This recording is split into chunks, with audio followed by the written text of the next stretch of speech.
Assalamualaikum warahmatullahi wabarakatuh. Perkenalkan saya Muhammad PD. Pada kesempatan ini akan membahas. Sebelum kita bahas momen gaya ini, perhatikan dulu video berikut.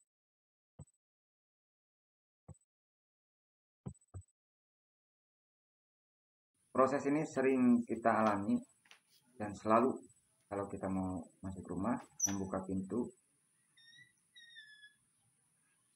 kemudian menutupnya, atau kalau kita mau keluar, membuka pintu, tarik. Sekarang kita perhatikan. Nah, sebelum Bapak ini masuk ke dalam rumah, membuka pintu, beliau memegang yang ini, atau yang kita sebut dengan gagang pintu. Kemudian didorong sehingga pintu itu terbuka. Coba perhatikan ilustrasi berikut. Dari ketiga pintu ini, jika gagang pintu ini kita letakkan jauh pada engsel, jika nanti gagang pintu ini akan kita letakkan di dekat engsel atau di tengah-tengah pintu. Berdasarkan video ini, maka gagang pintu yang tepat itu berada di ujung paling jauh dari engsel. Pertanyaan muncul, kenapa demikian?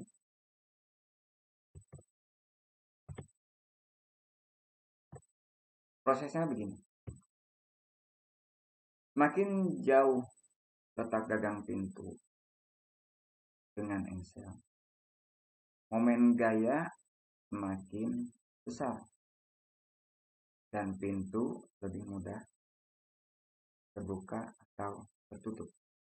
Dan sebaliknya, semakin dekat letak gagang pintu dengan engsel, maka momen gaya semakin kecil dan pintu lebih sulit tertutup atau terbuka.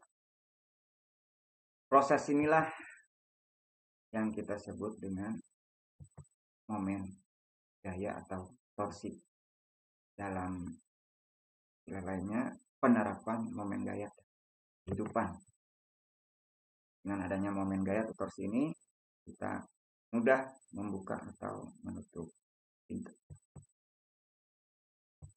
Pertanyaannya muncul, apa hubungannya momen gaya atau torsi dengan letak gagang pintu?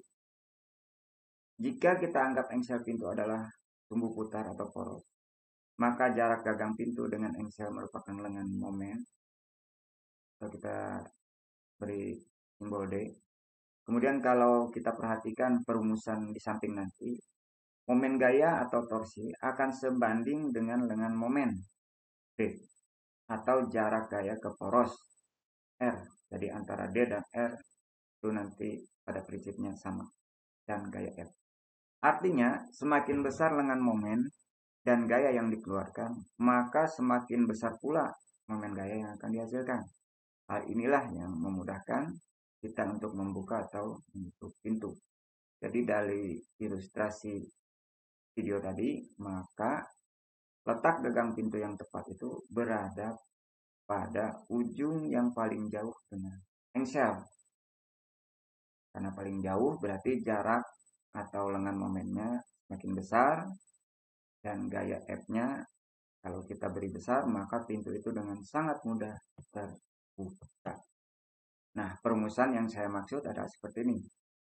Tau sama dengan R dikali F, di mana R adalah jarak dari engsel ke gagang pintu, F adalah gaya dorong atau gaya tarik, dan engsel tadi poros putarnya disitulah terjadi torsi atau momen gaya.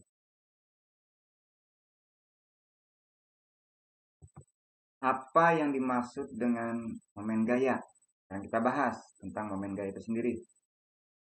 Dalam ilmu mekanika, momen gaya atau torsi atau dalam istilahnya tau, lambangnya seperti huruf T, adalah buah besaran yang menyatakan besarnya gaya yang bekerja pada sebuah benda sehingga mengakibatkan benda tersebut bergerak, melingkar, atau berotasi pada suatu poros. Coba kita lihat perumusannya. Bagaimana rumus momen gaya atau torsi ini?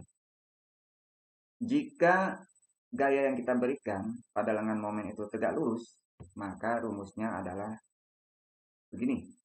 Tau sama dengan F kali R. Tetapi, jika gaya yang bekerja pada lengan gaya membentuk sudut, maka rumusnya menjadi F dikali R dikali sin theta, di mana sin theta adalah sudut yang kita berikan terhadap lengan gaya tadi. Dengan keterangan sebagai berikut dan satuannya. Perhatikan, momen gaya torsi itu Newton meter, gaya yang diberikan itu Newton, jarak ke sumbu putar itu adalah meter, dengan momen itu meter, sudut antara gaya dengan jarak itu adalah meter.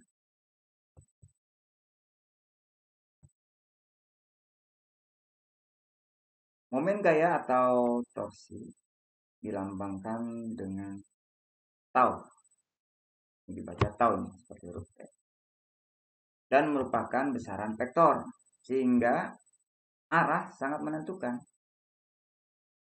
Arah dan putaran ini dapat bernilai positif atau negatif. Jika torsi bernilai negatif, maka arah putarnya harus searah dengan jarum jam. Ini. Nah, jadi nilai torsinya negatif. Dan sebaliknya, jika torsinya bernilai positif, maka arah putar torsi ini berlawanan dengan arah jarum jam. Kenapa? Karena seperti yang kita bahas di sini tadi, momen gaya atau torsi ini besaran vektor, sehingga arah juga menentukan kemana putaran torsi itu bergerak. Bagaimana aplikasi lain torsi dalam kehidupan selain pintu tadi?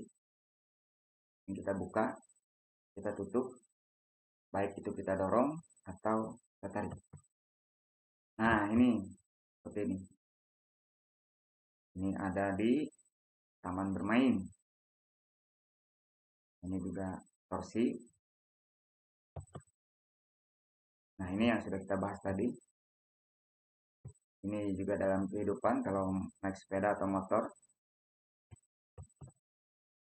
Nah, ini kalau kita reparasi atau memperbaiki yang ada bautnya dengan dibantu oleh alat ini. Kita dorong. Semakin jauh lengan kuasanya, maka putaran semakin mudah. Ini waktu kita makan pakai sendok atau menggunakan palu dan pintu.